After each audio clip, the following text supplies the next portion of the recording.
Lauren Hopson, 6513 Foxhound Road.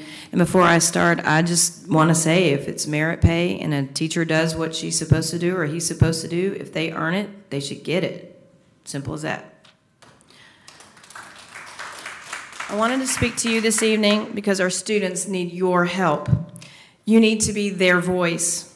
You need to be their voice about standardized testing because they can't tell the state about the tests they are taking, and neither can their teachers.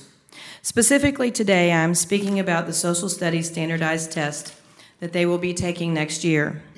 I can't tell you about the test students at my school have been taking for the last 2 days, other than to tell you that even in a technology grant school, it did not go smoothly.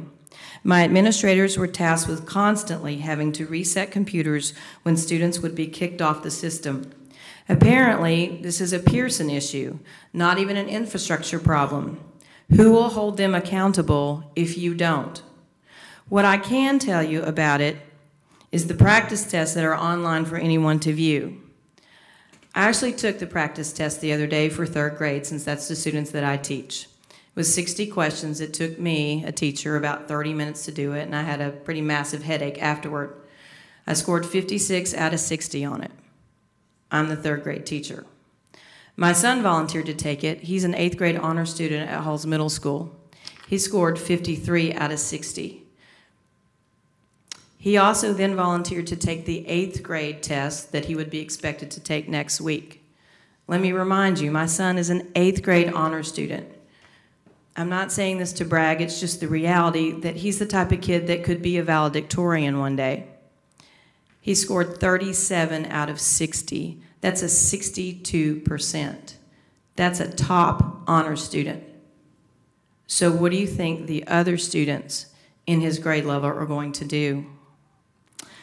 Actually, I put one of the passages from the 3rd grade test through a system that's called the Lexile system. Those of you who are teachers know what that is.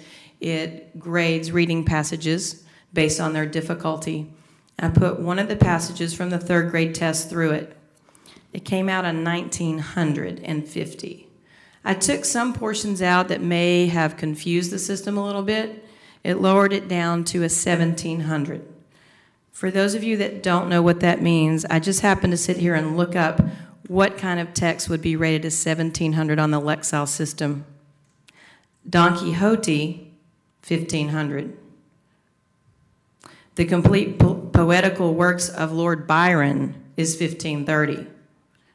The Good Earth by Pearl S. Buck, 1530. And yet, one of the passages on the 3rd grade test was a 1700. Now, maybe I'm just one of those white suburban moms that our Secretary of Education talks about, and he says that we're just upset because our kids aren't as brilliant as we thought they were, but I don't think so. I understand that a few years ago, every student in Tennessee passed the social studies TCAP, so it was decided that the standards and the test must be made more rigorous. This is actually a confusing idea for me.